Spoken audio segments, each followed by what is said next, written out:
सुप्रभात। आशा है इस वीडियो को आप अपने छात्रों के साथ भी साझा करेंगे। धन्यवाद। करें योग रहे निरोग की श्रृंखला में आज का हमारा आसन है हस्त उत्तनासन।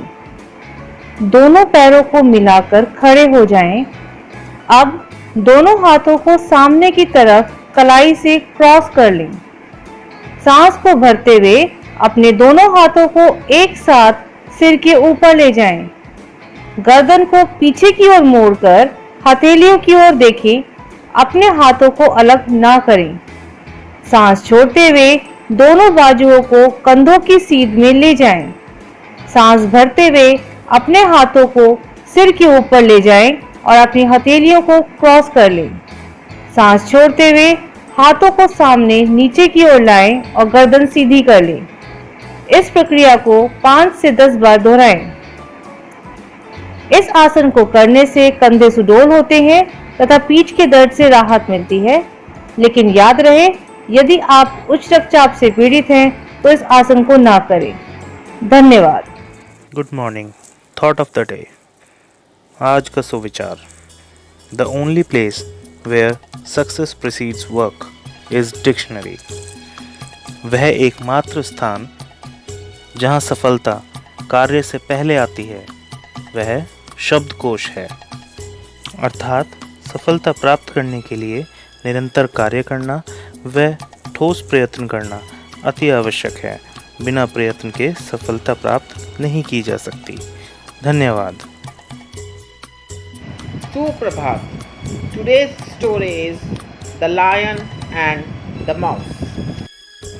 Once upon a time, there lived a lion in the forest. One afternoon, the lion was sleeping after the meal.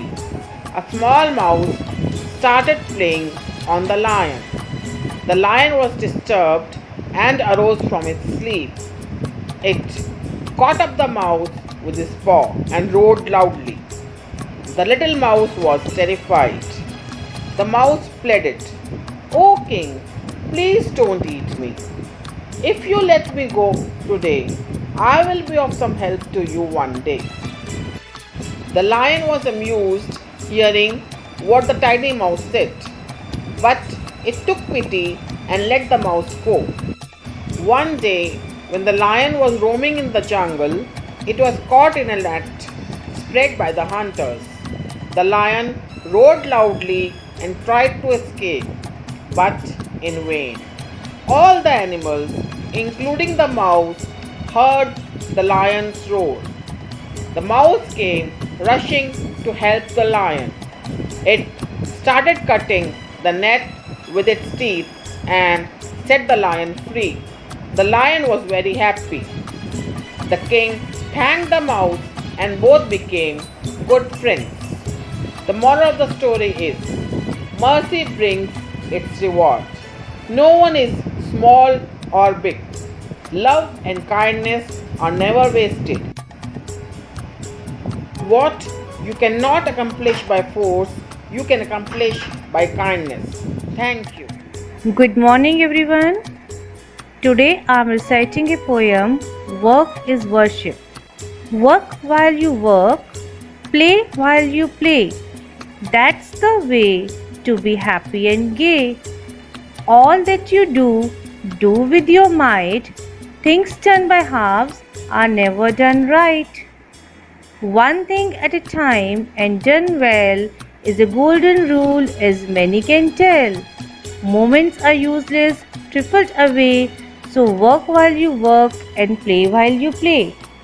It means खेलने के मूड से हैं तो आप केवल और केवल खेलिए। खेलते वक्त आप कोई भी कार्य नहीं कर सकते हैं। और ऐसे ही अगर आप कोई काम कर रहे हैं तो उस समय आपके मन में केवल और केवल उस काम के बारे में विचार होना चाहिए, बाकी कुछ नहीं होना चाहिए। नमस्कार, मैं शिवानी गर्ग आज आपको पश्चिमी उत्तर प्रदेश का ज्ञान का सागर कहे जाने वाले मेरठ कॉलेज मेरठ की शिक्षा ज्ञान के बारे में बताऊंगी।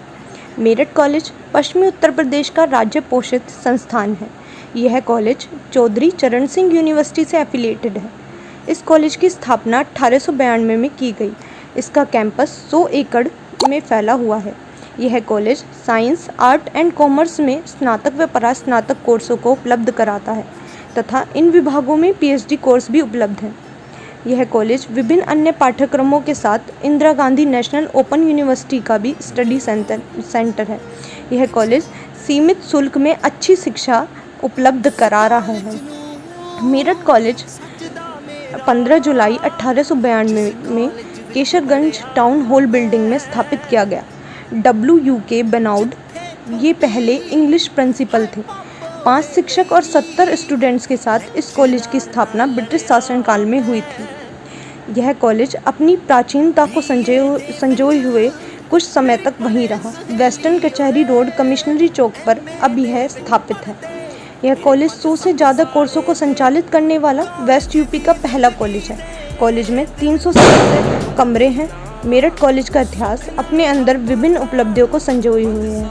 विभिन्न प्रसिद्ध हस्तियां इस कॉलेज की छात्र रह चुकी हैं, जिनमें से चौधरी चरण सिंह भूतपूर्व प्रधानमंत्री, मुरली मनोहर जोशी भूतपूर्व मानव संसाधन मंत्री, अख्तर अहमद खान पाकिस्तानी विकास और सामाजिक कार्यकर्ता तथा के निजामी भारतीय दूतावास सीरिया भी संबंधित हैं। अजीत डोभाल जो कि नेशनल सिक्योरिटी एडवाइज़र हैं, वह भी इस कॉलेज से शिक्षा ग्रहण कर चुके हैं।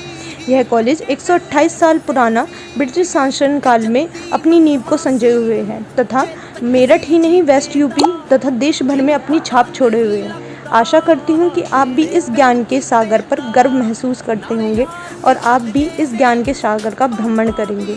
धन्यवाद। नमस्कार। चलते चलते में आज आपकी गतिविधि है चित्र देखकर मुहावरे पहचानना। आपके सामने एक चित्र है। ये चित्र है भैंस का और अब इस चित्र में आपको एक मुहावरा स्पष्ट नज़र आ रहा है। मुहावरा है भैंस के आगे बीन बजाना। इसका अर्थ है व्यर्थ की बातें करना। अज्ञानी व्यक्ति के सामने उपदेश देना ऐसा होता है जैसे भैंस के आगे बीन बजाना। इसी प्रकार आपके सामने एक चित्र है। चित्र में राई दिखाई दे रही है और अब हमने इसका एक पहाड़ जैसी आकृति बना दी है। अब आप इससे मुहावरा बनाइए और अपनी मैम को बताइए। धन्यवाद। सुप्रभात। भारत रत्न पूर्व प्रधानमंत्री स्वर्गीय अटल बिहारी वाजपेयी जी की यह कविता हिरोशिमा की पीड़ा की याद दिलाती है। किसी रात को मेरी नींद अचानक उचट जाती है। आँख खुल जाती है। मैं सोचने लगता हूँ कि जिन वैज्ञानिकों ने अणु अस्त्रों का आविष्कार किया था वे हिरोशिमा नागासाकी के भीषण नरसंहार के समाचार सुनकर रात को कैसे सोए होंगे। क्या उन्हें एक क्षण के लिए ही सही ये अनुभूति नहीं हुई कि उनके हाथों जो कुछ हुआ अच्छा नहीं हुआ। यदि हुई तो वक्त उन्हें कटघरे में खड़ा नहीं करेगा, किंतु यदि नहीं हुई तो इतिहास उन्हें कभी माफ नहीं करेगा। धन्यवाद।